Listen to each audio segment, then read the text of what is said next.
तो जैसा कि लास्ट एपिसोड में हम लोगों ने देखा था कि मोशन वो यान खान किंगडम में वापस आ जाता है, बट जब वो टाई एकेडमी में जा रहा होता है तो वहां पर उसे दिखाई देता है कि वो किलियन ड्रैगन तो काफी ज्यादा वीक हो चुका है। उसने पिछले 1 महीने से कुछ भी नहीं खाया था।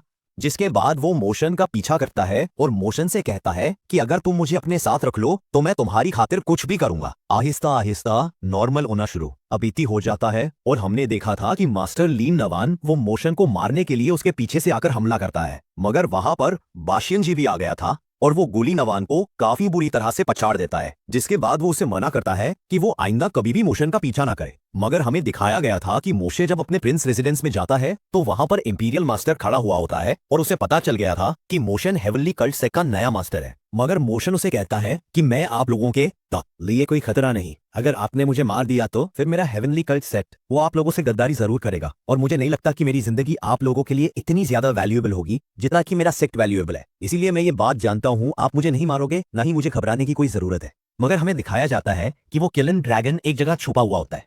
वो इंपीरियल मास्टर की पावर को जानता था, इसीलिए वो काफी ज्यादा डरा हुआ होता है। मगर यहाँ पर इंपीरियल मास्टर मोशन से कहता है कि समझदार होना काफी अच्छा है, मगर खुद को ही हमेशा सही समझना ये बहुत ही ज्यादा खतरनाक है। तुमने कहा है कि तुम्हारा हेवनली सेक्ट वो कभी भी हमारे यान कांग किंगडम के साथ गद्दारी नहीं करेगा, मुझे बताओ कि आखिर इसके पीछे रीजन क्या है। तो मोशन कहता है कि हमारे आइडियल्स वो बिल्कुल सेम है, इसीलिए हम लोगों को एक दूसरे के अगेंस्ट जाने की कोई जरूरत नहीं। मगर इंपीरियल मास्टर कहता है कि मुझे पता चला है कि तुम जब से हेवनली कल्ट सेक्ट के मास्टर बने हो उसके बाद से ही तुमने जो काम सबसे पहले किया है वो है 360 हॉल के लिए एक एजुकेशनल स्कूल। तुम बिल्कुल मेरी तरह का ही एग्जाम्पल यूज कर रहे हो और बिल्कुल वैसा ही मेथड यूज कर रहे हो जो कि मैंने यानाकांग किंगडम के लिए यूज किया है। तुम्हारा हेवनली सेक्ट वो ऑलरेडी एक बहुत बड़ी नेशन है जो कि एक सेक्ट की तरह काम करती है। अगर तुम मेरे ही तरीके को फॉलो करोगे तो फिर तुम्हें नहीं लगता कि तुम मेरे ही यानाकांग किंगडम के अंदर एक स्टेट बनकर रह जाओगे। अभी तो माहौल बिल्कुल पीसफुल है, पर क्या हो अगर जब हर जगह तबाही होना शुरू हो जाए और हर जगह फिर लड़ाइयां शुरू हो, तो फिर तुम क्या करोगे? क्या तुम उस वक्त मौके का फायदा नहीं उठाओगे? मगर मोशन कहता है कि इस वक्त यानकांग किंगडम वो एक बहुत बड़ी स्टेट है। इस वक्त यानकांग किंगडम एक बहुत ही बड़ा एम्पायर है। हम लोग उसके आगे एक छोटी सी स्टेट की तरह है। आखिर हम लोग यानकांग किंगडम के अगेंस्ट जाकर अपने पैर पर कुल्हाड़ी क्यों मारेंगे? तो इंद्रियल मास्टर कहता है अच्छा तो फिर बताओ कि आखिर तुम लोग कब गद्दारी करोगे? तो मोशन कहता है कि हम लोग उस दिन गद्दारी करेंगे जिस दिन आपने हमारे आइडियल्स के अगेंस्ट कोई काम किया या फिर हमारे सेक्ट को नुकसान पहुंचाने की कोशिश की, या फिर अगर आप लोगों ने कभी भी लोगों को जबरदस्ती अपना गुलाम बनाने की कोशिश की, या फिर हमारे दाशों में जाकर फिर से लोगों को पकड़ना शुरू किया, तो फिर हमारी तरफ से रिस्पॉन्स जरूर आएगा। मास्टर यान का इंपीरियल मास्टर मोशन की ये बात सुनकर थोड़ा सा सरप्राइज होता है, मगर वो बिल्कुल खामोश रहता है और कहता है कि तुम्हारी बातें सुनकर लगता है कि तुम्हारे अंदर काफी हिम्मत है। तो मोशन कहता है कि इंपीरियल मास्टर के आगे मैं झूठ तो वैसे भी नहीं बोल सकता। तो फिर इंपीरियल मास्टर कहता है कि तुम दाशु से आए हो और तुम्हारी फाउंडेशन वो हेवनली कल्ट सेक्ट की है। असल में मैं तुम्हें शुरू से कंट्रोल करना चाहता था। मैं चाहता था कि तुम हेवनली कल्ट सेक्ट में जाकर मेरी ही पावर को यूज करके वहां पर अपना सिक्का जमाओ और वहां मेरे लिए काम करो। मगर तुम्हारी बातें सुनने के बाद मैंने अपना वो आइडिया कैंसिल कर दिया है, क्योंकि तुम्हारे जैसा एक लड़का बहुत ही ज्यादा खतरनाक हो सकता है। तुम्हारे पास बहुत सारे आइडियाज हैं जिन्हें तुम फॉलो करते हो और ऐसे लोगों को हराना काफी ज्यादा खतरनाक हो सकता है। मैं हमेशा ऐसे लोगों को अवॉइड करता हूं और ऐसे लोगों से जान छुड़ाने की कोशिश करता हूं, और उनसे जान छुड़ाने का सबसे आसान तरीका यही है कि मैं ऐसे लोगों को मार देता हूं। मगर जहां तक बात सेक्स की है तो सेक्स को तो सेक्स से जान छुड़ाना इतना आसान नहीं है। और अच्छी बात यह है कि तुम्हारे सेक्स के जितने भी आइडियल्स हैं वो सारे के सारे यानाकांग किंगडम के अगेंस्ट नहीं है। तो मोशन भी वहां पर आता है और वो कहता है कि मैं जानता हूं इंपीरियल मास्टर वो मेरे हेवनली कल्ट सेक्ट के अगेंस्ट कोई भी एक्शन नहीं लेंगे, मगर मैं जानना चाहता हूं आप 2 सेक्ट के अगेंस्ट क्या करेंगे, और थंडर साउंड सेक्ट वो भी तो आप लोगों के अगेंस्ट है। तो फिर इंपीरियल मास्टर कहता है कि अगर वो लोग भी अपने आइडियल्स को फॉलो करते हैं और हमारे यानाकांग किंगडम के अगेंस्ट आते हैं तो फिर मैं अपनी पूरी पावर यूज करूंगा और चाहे कुछ भी करना पड़े मैं उन लोगों को एलिमिनेट करके ही रहूंगा। अगर वो लोग मेरे ही आइडियल्स को फॉलो करते हैं तो फिर उन लोगों के लिए जिंदगी आसान हो जाएगी। तो मोशन कहता है कि मैं जानना चाहता हूं आपके आइडियाज क्या है, आखिर आपका कोई मकसद तो होगा। तो मास्टर उसे बताता है कि मेरा मकसद है सबको एक साथ इकट्ठा करना, मगर मेरी एक बात याद रखना कि मैं जो कहता हूं वो मैं नहीं करता, इसीलिए मेरे कहे पर बिल्कुल भी मत जाना।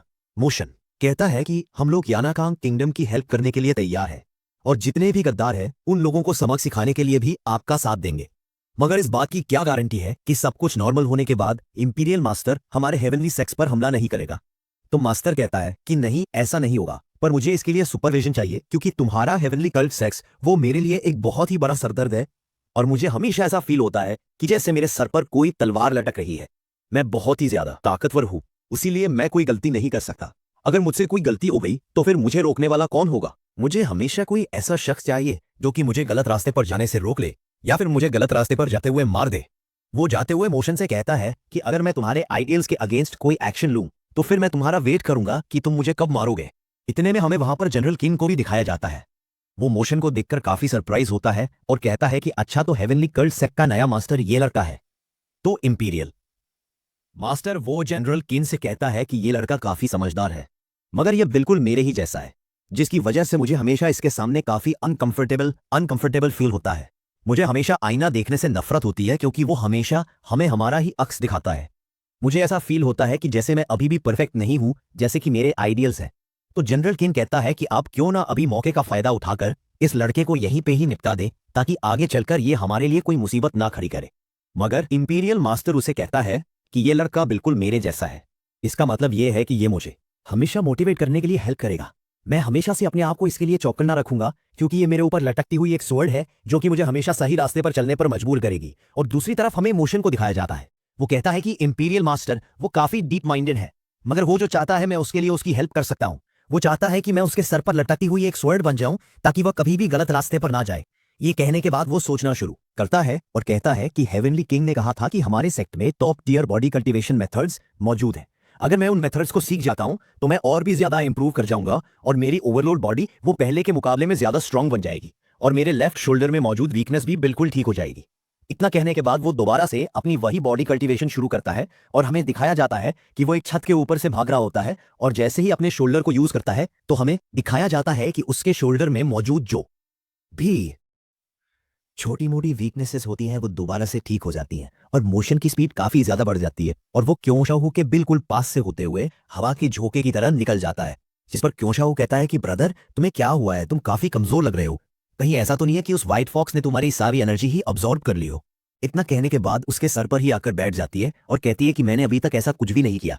तुम बिना वजह में ऐसी उल्टी सीधी बातें सोच रहे हो। यंग मास्टर वो काफी लंबे टाइम से ऐसे ही भाग रहे हैं और रुकने का नाम ही नहीं ले रहे। उन्होंने काफी टाइम से कुछ खाया भी नहीं है। यहाँ पे हमें दिखाया जाता है कि मोशियन अचानक से उसी मेडिसिन पवेलियन में आता है, तो वहां पर बहुत सारे फिजिशियंस पहले से ही मौजूद होते हैं। मोशियन वहां पर आता है और कुछ पिल्स बनाता है और जैसे उन्हें खाता है तो वो वहीं पर ही गिरकर बेहोश हो जाता है। देखते ही वो सारे ही फिजिशियंस परेशान हो जाते हैं और उसकी पर्स को चेक करते हैं और वहां मौजूद एक मास्टर फिजिशियन कहता है कि यंग मास्टर ने अपनी सारी की सारी एनर्जी को अपनी कल्टिवेशन के बेहतर बांटवाते थे लिए यूज कर दिया है। अगर हमने इसे दोबारा से ठीक ना किया तो यह ऐसे ही इसी हाल में मर जाएगा। यह सुनते ही कहती है कि ड्रैगन ब्रदर, प्लीज जल्दी करो, हमें यंग मास्टर के लिए कुछ चीज लानी होगी जो वो खा सके। तो वो ड्रैगन कहता है कि चलो क्यों ना हम लोग उस ऑक्स को पकड़ कर लाएं, वो खाने में बहुत टेस्टी होगा। तो उसे मारते हुए कहती है कि तुम अपने खाने की बातें मत करो।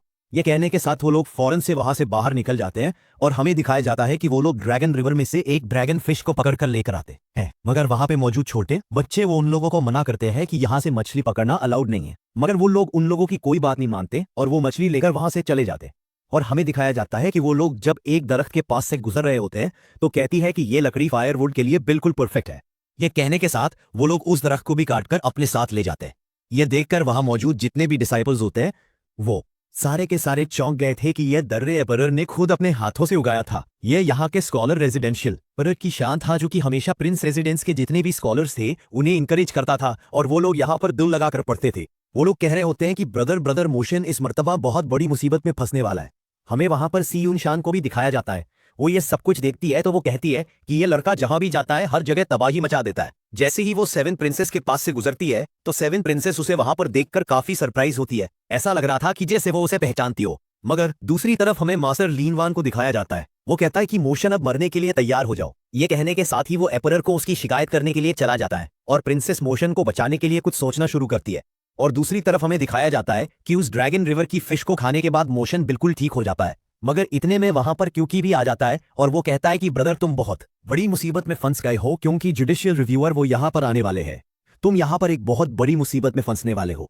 इतना कहने की ही देर थी कि वहां पर जुडिशियल मैनेजमेंट फौरन से पहुंच जाती है और वो बहुत सारे लोग होते हैं जो कि मोशन पर काफी ज्यादा भड़के हुए होते हैं। उन लोगों को वहां पर मास्टर लिनवान ने ही बुलवाया था।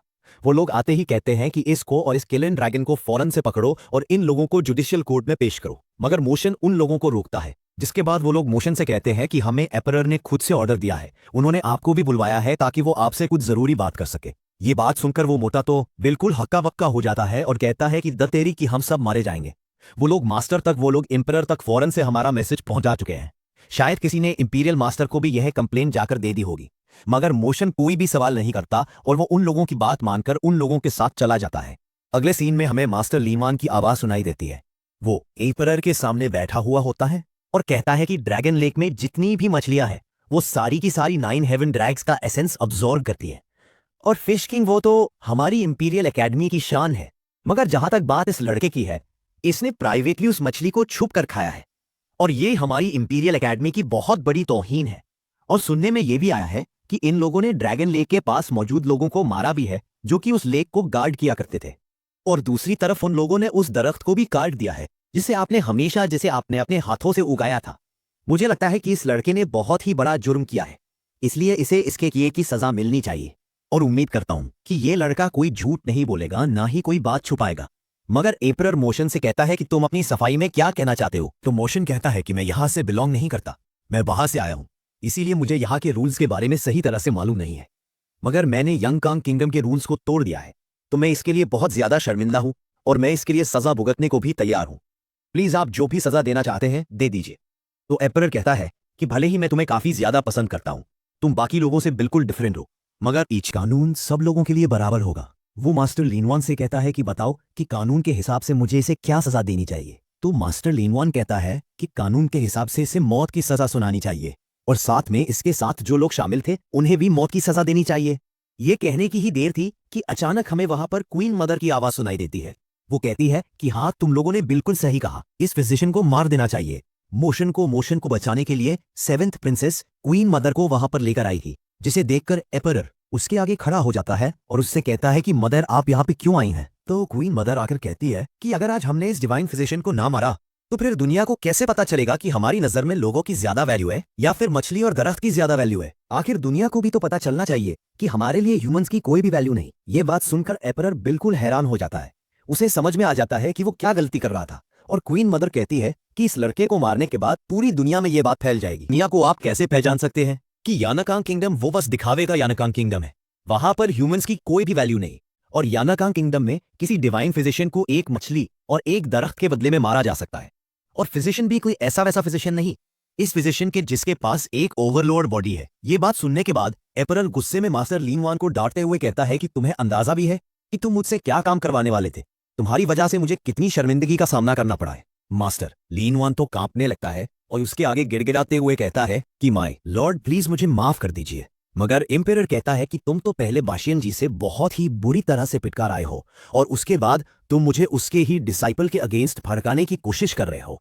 इस मर्तबा तो मैं तुम्हें माफ कर रहा हूं, मगर अगली मर्तबा तुमने अगर ऐसी कोई गलती की तो मैं बगैर हिचकिचाए तुम्हारे सर उड़ाने का हुक्म दे दूंगा। अब वापस जाओ और जाकर अपनी की हुई गलती का पछतावा करो और अपने आप को जितना हो सके इंप्रूव करने की कोशिश करो ताकि तुम आगे चलकर इंपीरियल एकेडमी को चला सको। मास्टर लीनवान इतना डरा हुआ होता है कि वो उल्टे पांव जाते हुए लड़खड़ा जाता है और मोशन कहता है कि मास्टर लीनवान प्लीज मेरी और उस क्लीन ड्रैगन को कुछ चोट मत पहुंचाना। मगर क्वीन मदर कहती है कि तुम बेफिक्र हो जाओ, लीनवान ऐसा कुछ भी नहीं करेगा। मगर यहां पर एम्परर वो मोशन से कहता है कि तुम मेरे साथ आ जाओ, मुझे तुमसे कुछ जरूरी बात करनी है। ये कहने के बाद एम्परर वहां से जाता है और मोशन वो क्वीन मदर को इसके लिए थैंक्स कहता है कि उसने मोशन की जान बचाई है। और अगले सीन में हमें दिखाया जाता है कि एम्परर वो मोशन रहा होता है कि तुम हेवनली कल्ट सेक्ट के लीडर बन गए हो और ऊपर से तुम दशू से भी बिलोंग करते हो। सुनने में आया है कि तुम जेड पॉइजन किंग के डिसाइपल भी हो। तुम्हारी तो अलग अलग बहुत सारी पर्सनैलिटीज है। ये बात सुनते ही मोशन हैरान हो जाता है और वो कहता है कि जरूर इन लोगों ने हमारे हेवनली से एक्ट में कोई जासूस छुपाए हुए हैं जो कि इन लोगों को ये बात बताते हैं, या फिर वो इंपीरियल मास्टर वो ऐसा कर रहा है। मगर एम्परर उससे कहता है कि मेरे लिए ये कितनी खुशनसीबी की बात है कि हेवनली कल्ट सेक्ट का लीडर वो मेरा डिसाइपल है। मुझे इस पर खुश होना चाहिए या फिर मुझे इसके लिए परेशान होना चाहिए, क्योंकि तुम मेरे लिए कोई खतरा भी साबित हो सकते हो। मुझे बताओ कि तुम मेरे लिए क्या हो, क्या तुम मेरे लिए कोई खतरा हो या फिर तुम मेरे कोई साथी हो? तो मोशन कहता है कि मैं आपसे जानना चाहता हूं कि अगर डॉ सेक्ट और थंडर साउंड सेक्ट एक साथ मिलकर यानकांग किंगडम के अगेंस्ट कोई हमला करते हैं तो फिर आप मुझे किस तरह की रैंकिंग देंगे? तो इमर उसे कहता है कि मैं तुम्हें फर्स्ट रैंकिंग दूंगा, तुम सभी राइटियर्स पाथ को फॉलो करोगे और तुम ही ये जो कि प्रिंस है, प्रिंस रेजिडेंस में जितने भी प्रिंस मौजूद हैं उन सब लोगों को लीड करोगे। तो मोशन कहता है कि अगर थंडर साउंड सेक्ट और डॉसे वो दोनों ही आपके अगेंस्ट कोई जंग छेड़ दें तो फिर आप क्या करेंगे? तो फिर एपरर कहता है कि वो बुद्धिस्ट सेक्ट का मास्टर वो फर्स्ट रैंकिंग में आएगा, मैं उसे सब लोगों का मास्टर बना दूंगा। मगर जहां तक बात तुम्हारी है, मैंने तुम्हें अभी सिर्फ और सिर्फ एक डिवाइन फिजिशियन होने के नाते 6 रैंकिंग दी है, जिसकी वजह से तुम जब चाहे रॉयल पैलेस में आ सकते हो। मगर सवाल अब भी बिल्कुल वैसा ही है, तुम मुझे बताओ कि तुम हमारे लिए कोई खतरा हो या फिर तुम हमारी कोई दोस्त हो। तो मोशन कहता है कि अपनी तरफ से पूरी कोशिश करूंगा कि आपका दिल ना तोड़ो। यह बात सुनकर एम्परर एक लम्हे के लिए रुक जाता है और कहता है कि तुमने सच में काफी अच्छी बात कही है। मेरा दिल तो चाहता है कि मैं तुम्हें प्रमोट कर दूं, मगर मैं तुम्हें इस वक्त प्रमोट नहीं कर सकता क्योंकि तुम काफी यंग हो और इस एज में अगर मैंने तुम्हें प्रमोट कर दिया तो फिर मुझे बहुत ज्यादा क्रिटिसिज्म का सामना करना पड़ेगा और ऊपर से तुम्हारी आइडेंटिटी भी वो एक्सपोज हो जाएगी। तो मोशन कहता है कि मास्टर, इसके लिए आपका बहुत बहुत शुक्रिया कि आप मेरे बारे में इतना सोचते हैं। मगर एपरर कहता है कि मैं जानता हूं कि तुम्हारी लिनवान के साथ कोई दुश्मनी है, उसे इंपीरियल एकेडमी में मैंने ही मास्टर की हैसियत से रखा है। मगर जहां तक बात तुम्हारी है, तुमने वहां पर उसके कई मर्तबा बेइज्जती की है, जिससे मुझे भी थोड़ी बहुत शर्मिंदगी की फील होती है। तो मोशन कहता है कि मैं भला आपकी इंसल्ट कराने का सोच भी कैसे सकता हूं। तो फिर एम्परर कहता है कि तुम बेफिक्र हो जाओ। जहां तक बात बहादुर की है, इंपीरियल मास्टर अभी भी यहां पर मौजूद है और उसे कोई भी सरप्राइज नहीं कर सकता। मगर मैं इस वक्त इंपीरियल एकेडमी में इंपीरियल मास्टर को यूज नहीं करना चाहता। मैं चाहता हूं कि इंपीरियल मास्टर की जगह मैं तुम्हें यूज करूं। तो मोशन कहता है कि मास्टर, आखिर आपका प्लान क्या है? तो एम्परर उसे बताता है कि जितने भी हमारे गद्दार हैं वो सारे के सारे इस वक्त साउथर्न बॉर्डर पर इकट्ठे हो रहे हैं। मैं चाहता हूं कि तुम लोग ट्रेनिंग के लिए फौरन से नॉर्दर्न बॉर्डर चले जाओ और वहां पर मौजूद जितने भी लोग गद्दारी करने का सोच रहे हैं उन लोगों के इरादों पर पानी फेर दो। और मैं चाहता हूं कि तुम भी इन लोगों के साथ जाकर इन लोगों का साथ दो, ताकि मैं चाहता हूं कि तुम भी अपने साथ एक टीम लेकर वहां पर जाओ। और फिर अगले सीन में हमें दिखाया जाता है कि 7 प्रिंसेस वो क्वीन मदर से पूछ रही होती हैं कि आखिर फादर क्या करना चाहते हैं, उनके इरादे क्या हैं, वो मोशन को आजमा रहे हैं क्या। तो मदर क्वीन उसे बताती है कि हमारा कोर्ट वो ओल्ड एरा के साथ जुड़ा हुआ है और ओल्ड एरा में जितने भी लोग हैं वो सारे के सारे अपने अपने सेक्स के मास्टर हैं, या फिर उनमें से कोई फैमिली हेड है, या फिर कोई फालिन किंगडम का किंग है। उनमें से कुछ लोग ऐसे हैं जो कि रिफॉर्म्स को एक्सेप्ट करना नहीं चाहते, मगर उनमें से कुछ लोग ऐसे भी हैं जो कि एम्परर का साथ देने के लिए पूरी तरह से तैयार हैं। मगर कुछ लोग वो अभी भी अपना किंगडम रिस्टोर करना चाहते हैं। यही वजह है कि एम्परर ओल्ड एरा के जितने भी मसले और मुसीबतें हैं उन सब को न्यू टैलेंट के साथ खत्म करना चाहते हैं। ये कहने के साथ ये सीन यहीं पे ही कट हो जाता है। अगले सीन में हमें दिखाया जाता है कि एक बहुत ही बड़े ग्राउंड में इंपीरियल एकेडमी के सारे डिसाइपल्स मौजूद होते हैं और मास्टर लिनवान उन लोगों को बता रहा होता है सारे ही डिसाइपल्स ट्रेनिंग के लिए साउथर्न बॉर्डर की तरफ जाने वाले हैं, जहां पर उन लोगों को गद्दार और यांतांग किंगडम के दुश्मनों का सामना करना पड़ सकता है। यही वजह है कि हम लोग एक साथ ही ट्रैवल करने वाले हैं और हर शख्स को एक एक टीम बनाकर दी गई है ताकि तुम सब लोग एक दूसरे का साथ दे सको। और मास्टर लीन बान ने वहां पर मोश को जो टीम दी होती है उसमें सारे के सारे ही उसके दुश्मन होते हैं। उनमें से कोई भी शख्स मोशन को पसंद नहीं करता था और वो लोग यह बात जानकर काफी हैरान होते हैं कि आखिर लीन बान ने इस यंग लड़के को हमारा मास्टर क्यों बना दिया है। अगर हम लोग वाकई में इस वीक लड़के के साथ उस बैटल में जाएंगे तो हम सब के सब मारे जाएंगे। मगर दूसरी तरफ वायन कह रहा होता है कि मैं किसी भी टाइम पर ब्रेक थ्रू करके इस लड़के को सरपास कर जाऊंगा। जहां तक बात इस लड़के की है, इसके पास ज्यादा एक्सपीरियंस नहीं है। वो लोग मोशन को बुरा भला कह रहे होते हैं कि हमारे पास इतनी अच्छी कल्टीवेशन है, उसके बावजूद भी हमें इस अनाड़ी लड़के को फॉलो करना पड़ेगा। मगर लीनो सब लोगों से कहता है कि उम्मीद है कि सब लोगों ने काफी हार्ड वर्क किया होगा तुम लोगों को यहां से ट्रैवल करके वहां तक पहुंचाने के लिए। हम लोगों ने बहुत सारी शिप्स अरेंज की हैं और तुम लोगों को उसके चार्जेस देने पड़ेंगे। तुम्हारी टीम का जो भी लीडर होगा वो सारा का सारा खर्चा अपने जेब से उठाएगा और वो सारे के सारे टीम लीडर से कहता है कि उम्मीद है कि तुम लोग अपनी टीम पर खर्च करते हुए कंजूसी बिल्कुल भी नहीं करोगे। वहां पर उन लोगों को पूरी रात लेक्चर दिया जाता है और जब सुबह होती है तो हमें दिखाया जाता है कि वो सारे ही लोग अपने मिशन के लिए रवाना होने वाले थे और मोशन अपनी टीम को लेकर जा रहा होता है। इतने में हमें उनके नीचे से एक शिप बाहर आते हुए दिखाई देती है। देखते ही देखते वहां पर बहुत सारी शिप्स आ जाती है जो कि उन लोगों को वहां से ट्रैवल करवाकर अब दूर साउदर्न बॉर्डर तक लेकर जाने वाली थी। उस शिप में मौजूद जितने भी लोग होते हैं वो अपने अपने यंग मास्टर्स का नाम पुकारते हैं ताकि वो लोग उस शिप तक आ जाएं। मगर अभी तक किसी ने भी मोशन के बारे में नहीं सोचा था कि मोशन ने कोई शिप ऑर्गेनाइज की है या फिर नहीं। वहां मौजूद मोशन के जितने भी जूनियर्स होते हैं वो कहते हैं कि इन शिप्स में से कोई भी हमारा नाम क्यों नहीं पुकार रहा। लगता है कि शायद हम लोगों को पैदल जाना पड़ेगा। मगर मोशन धीरे धीरे में कहता है कि मैंने अपनी शिप के लिए बहुत ज्यादा खर्चा कर दिया है। ये कहने की देर, ठीक है, हमें हमें वहां से एक शिप आते हुए दिखाई देती है जो कि साइज में बाकी शिप से थोड़ी सी बड़ी होती है। और ये शिप कोई और नहीं बल्कि फेन यूनिशिया की शिप होती है। वो जैसे ही वो शिप उन लोगों के करीब आती है तो अचानक उसमें एक धमाका होता है, जिसकी वजह से वो शिप आउट ऑफ बैलेंस होकर सीधा उन लोगों की तरफ आने लगता है और रास्ते में खड़ी हुई शिप से टकराते हुए सीधा उस ग्राउंड पर आकर लैंड करती है, जिसके बाद उस शिप में आग लग जाती है और हमें फेन यूनेशिया को दिखाया जाता है। वो कहता है कि फाइनली हम लोग यहां पर पहुंच ही गए, हम लोग तुम्हें गोल्डन स्टैंडर्ड की सर्विस देंगे। बदकिस्मती से यहां आते हुए हमें दोबारा से उन इंसेक्ट्स का सामना करना पड़ गया था, जिसकी वजह से हमारी शिप में कुछ नुकसान हुआ है।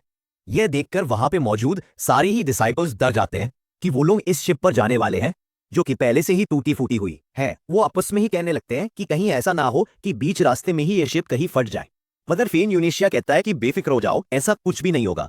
उसे वहां पर देखते ही वाना अपने जूनियर से कहता है कि सब लोग होशियार हो जाओ, यह शख्स कोई और नहीं बल्कि है मशहूर बैंडिट फेन यूनशाओ है। मगर यहाँ पर मोशन उन लोगों से कहता है कि तुम लोग बेफिक्र हो जाओ, यह अब सुधर चुका है और इसने अपना धंधा बिल्कुल चेंज कर दिया है, अब ये ट्रैवलर है। यह सुनकर वो लोग परेशान हो जाते हैं कि आखिर मोशन किस किस बंदे को जानता है और उसके रिलेशन कहां कहां तक है। यह कहने के साथ ही यह एपिसोड यहीं पे ही एंड हो जाता।